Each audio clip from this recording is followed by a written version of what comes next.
सोचिए जरा, एक ऐसा शिकारी जो हफ्तों तक समंदर की गहराइयों में बिना कोई आहट किए बिल्कुल खामोशी से छिपा रह सकता है।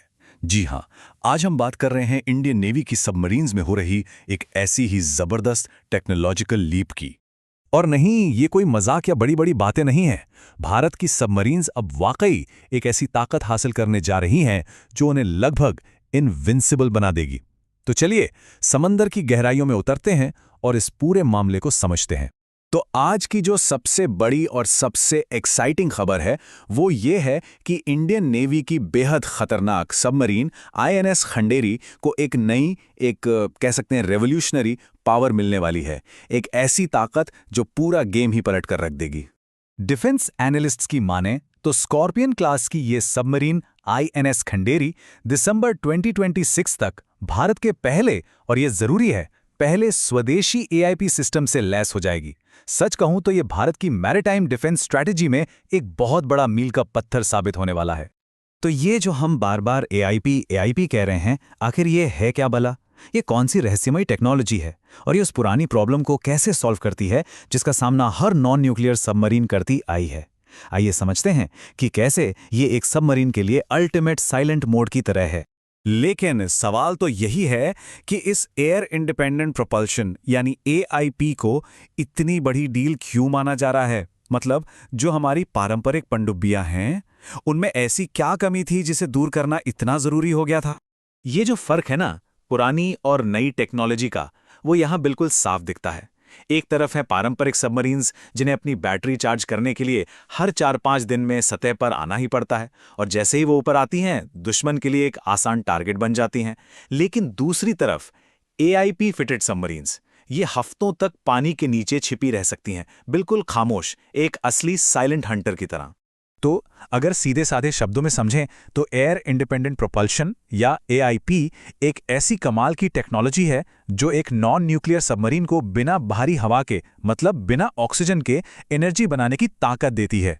इसका सीधा मतलब यह है कि बार बार सतह पर आने का वो जो खतरा था ना, वो अब खत्म। और जानते हैं सबसे ज्यादा गर्व की बात क्या है? वो ये है कि ये टेक्नोलॉजी पूरी तरह से देसी है, भारतीय है।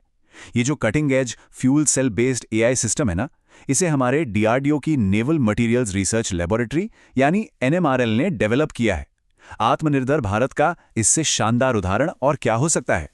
तो सवाल यह है कि ये जबरदस्त टेक्नोलॉजी आईएनएस खंडेरी में लगाई कैसे जाएगी, इसका पूरा प्लान क्या है, टाइमलाइन क्या है?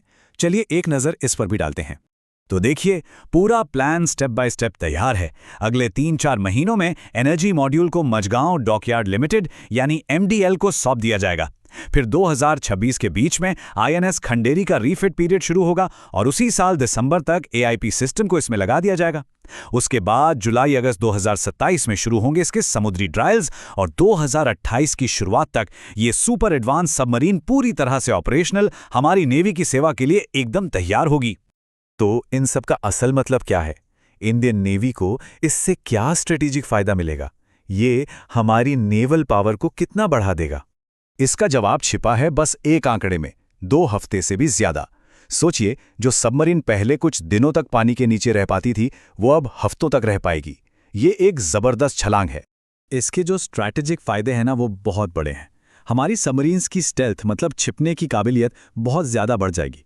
वो दुश्मन के इलाके में बहुत लंबे समय तक बिना किसी की नज़र में आए ऑपरेट कर सकेंगी। और हाँ, इस टेक्नोलॉजी के साथ भारत दुनिया के उस एलीट क्लब में शामिल हो जाएगा जिनके पास खुद की बनाई फ्यूल सेल एआईपी है। जाहिर है, इससे हमारा जो प्रोजेक्ट 75 सबमरीन फ्लीट है वो और भी ज़्यादा घातक हो जाएगा। देखिए, ये जो टेक्नोलॉजिकल सक्सेस है, ये सिर्फ नेवी के लिए ही एक बड़ी जीत नहीं है, बल्कि ये भारत के पूरे डोमेस्टिक डिफेंस सेक्टर के लिए एक बहुत बड़ी, एक ऐतिहासिक उपलब्धि है। सही मायनों में ये सफलता मेक इन इंडिया और आत्मनिर्भर भारत विजन का एक जीता जागता सबूत है। ये साफ साफ दिखाता है कि भारत अब क्रिटिकल डिफेंस टेक्नोलॉजी के लिए दूसरों पर निर्भर नहीं है, बल्कि हम वाकई में आत्मनिर्भर बन रहे हैं। और एक बात साफ कर दें, ये सिर्फ कोई वादा या प्लान नहीं है, ये एक प्रूवन टेक्नोलॉजी है। इस सिस्टम ने जमीन पर होने वाले सभी जरूरी ट्रायल्स को पहले ही सफलतापूर्वक पास कर लिया है। मतलब इसकी रिलायबिलिटी और परफॉर्मेंस पर कोई भी सवाल नहीं उठाया जा सकता। और ये बात सिर्फ हम नहीं कह रहे हैं, बल्कि एक्सपर्ट्स भी यही मान रहे हैं। डिफेंस डिकोड का कहना है कि स्वदेशी एआईपी को दिसंबर 2026 तक आईएनएस खंडेरी पे इंटीग्रेट कर दिया जाएगा, जो इसकी अंडर वाटर इंड्योरेंस और स्टेल्थ दोनों को बढ़ाएगा। इसी तरह आदित्य कृष्ण मेनन भी इस टाइमलाइन को कंफर्म करते हैं। उनके मुताबिक एनर्जी मॉड्यूल 3-4 महीने में एमडीएल को सौंप दिया जाएगा और ट्रायल्स 2027 में शुरू होंगे। तो इससे ये तो साफ है कि पूरा प्रोजेक्ट बिल्कुल सही ट्रैक पर है। तो आखिर में ये सब हमें एक बहुत बड़े और अहम सवाल पर लाकर खड़ा कर देता है। ये नई टेक्नोलॉजी इंडियन ओशन में पावर बैलेंस को, शक्ति के संतुलन को किस तरह से बदल कर रख देगी। ये एक ऐसा डेवलपमेंट है जिस पर आने वाले सालों में पूरी दुनिया की नज़रें टिकी रहेंगी।